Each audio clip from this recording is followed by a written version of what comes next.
Hello students, आज हम आपके सामने एक नई अपडेट लेके आए हैं। कल ही सीबीएसई ने एक नई अपडेट दी है न्यू एग्ज़ाम स्कीम 21-22 के लिए।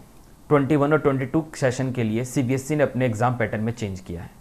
आप सब जानते हैं कोविड-19 के कारण 20 और 21 वाले जो सेशन गया है उसके अंदर बच्चों के बोर्ड एग्ज़ाम नहीं हो पाए और सीबीएसई अपना result internal assessment pre board या लास्ट ईयर के एग्ज़ाम को देखते हुए दे रही है जो जल्द आने वाला है।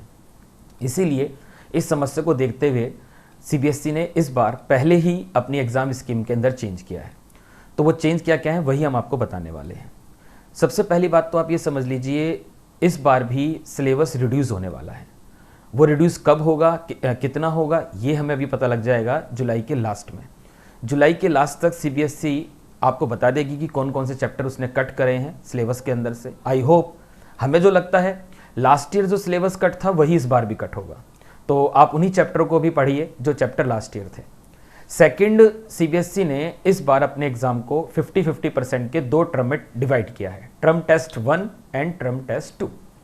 टर्म टेस्ट 1 50% रहेगा, 50% सिलेबस उसके अंदर रहेगा जो आपका नवंबर और दिसंबर में होगा, जबकि टर्म टेस्ट 2 मार्च और अप्रैल में होगा। मीनिंग 50% सिलेबस है वो टर्म टेस्ट 2 में रहने वाला है।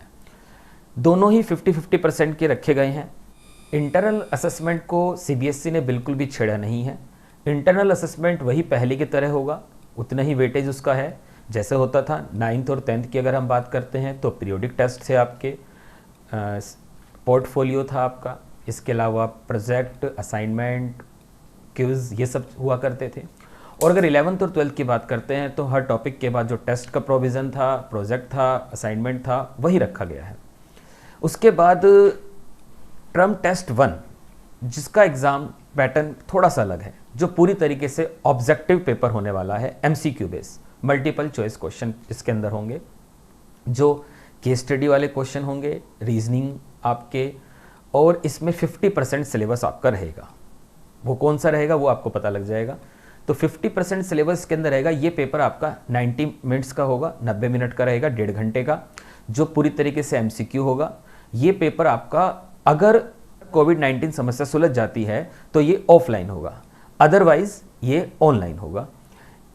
ओएमआर सीट पर आपको ये फिल करना होगा और इसका एग्ज़ाम पैटर्न और मार्किंग स्कीम और एग्ज़ाम पेपर सीबीएसई ही स्कूलों को भेजेगी, जो आपको स्कूल में जाकर के या सेंटर पे जाके देना होगा।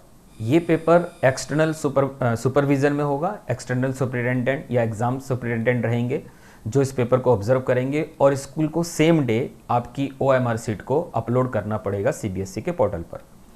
अब बात करते हैं टर्म टेस्ट 2 की। टर्म टेस्ट 2 आपका 2 घंटे का होगा, जो सब्जेक्टिव पेपर होगा। सब्जेक्टिव इन द सेंस आप सब समझते हैं, जिसमें आपको question answer, long question, short question, very short question, ये सब रहेंगे। उसके अंदर भी आपके सब्जेक्ट से जुड़े क्वेश्चन होंगे और आपके लॉन्ग क्वेश्चन उसके अंदर रहने वाले हैं। तो इस तरीके से दोनों ही पेपर का वेटेज 50-50% रखा गया है। इन केस यदि ऐसा होता है कि कोई एक टर्म टेस्ट 1 या टर्म टेस्ट 2 आप ऑफलाइन देते हैं और एक ऑनलाइन देते हैं, तो ऐसे में सीबीएसई क्या करेगा, 50-50% का वेटेज नहीं रखेगा। वो पेपर जो आपने ऑनलाइन दिया है उसका वेटेज सीबीएसई कम कर देगा। कितना करेगा ये नहीं बताया है।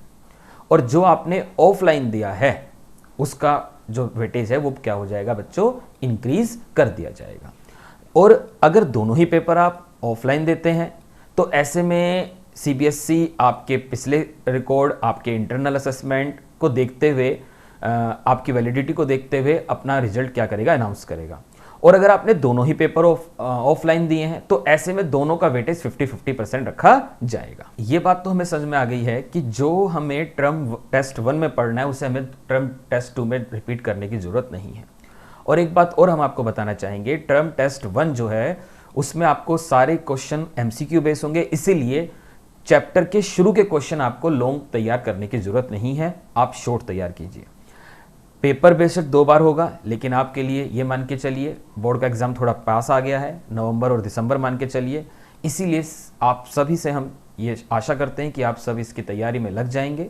और all the best in case जो भी नई अपडेट आएगी और सिलेबस जो रिड्यूस होगा वो हम आपको अपडेट करते रहेंगे। सभी स्टूडेंट्स को ऑल द बेस्ट।